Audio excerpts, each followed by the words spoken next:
Hello guys, ito yung daanan ko tuwing gabi pauwi ng bahay galing sa work. Maglalakad muna tayo papuntang bus stop. It's about 5 to 8 minutes puntang bus stop.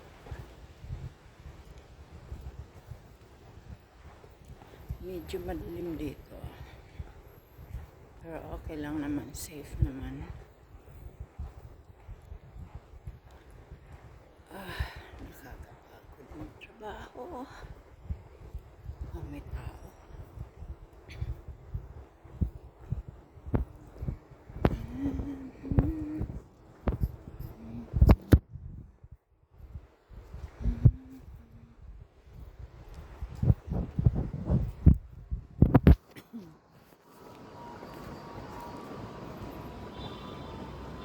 Ay, buhay.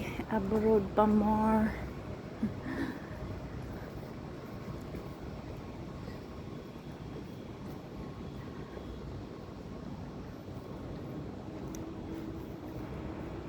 So, maaga akong natapos ngayon eh. 9, anong oras na ba? Past 9 o'clock pa lang tapos na ako. Minsan, usually talagang uwi ko, ang tapos ng work ko is 10 o'clock. So, nakarating ako ng boarding house mga 10:45 kasi maghihintay pa ako ng bus. Kung malas-malas, pag hindi ko naabutan yung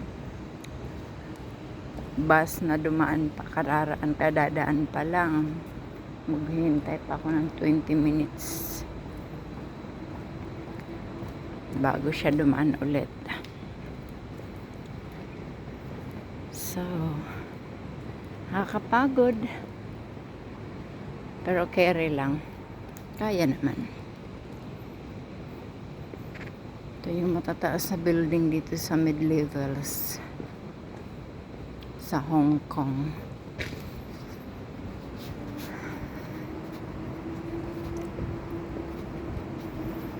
Malayo kasi ako sa bus stop na papunta sa aking boarding house.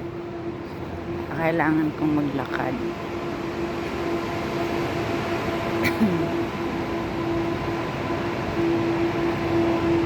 Oh, parang nandoon na yung bus. Parang naiwanan na naman ako.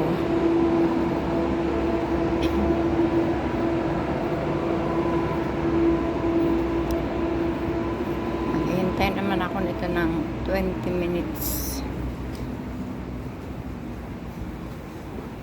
Anong number kayang bus yun? Sana hindi number 23.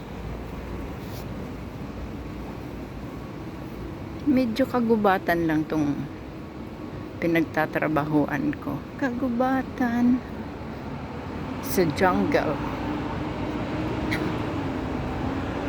What bus is it? Oh, number 12. Okay. Baka hindi pa naman yung 23 or 40. Ano siya? Matataas na building dito. Ganito yung building dito. Ay, ganito yung mga bahay dito sa Hong Kong. Style condo. Matataas na building. bibihira yung residential area. Nasa ano siya, malayo siya dito.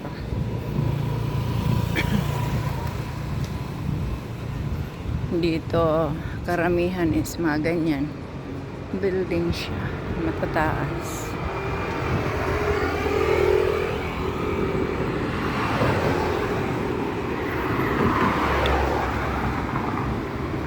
Nakakatakot tumawid dito, pababa kasi, kaya triple ingat. Oops, okay. Yan siya. Okay.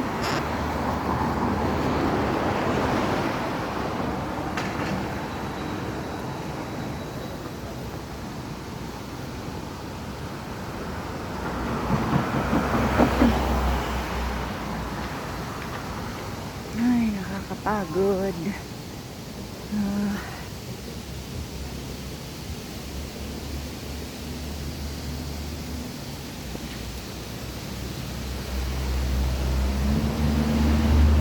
Naghihintay pa ako ng bus. Ito na yung bus stop. Dito na ako maghihintay. Oh, okay. Okay, guys. Hindi pa. Walang ko bus na. Hindi pa pa pala. Tataas ang building dito.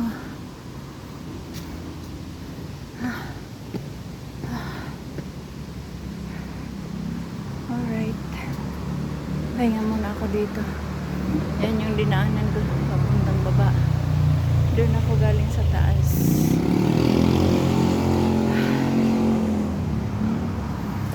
Okay, guys.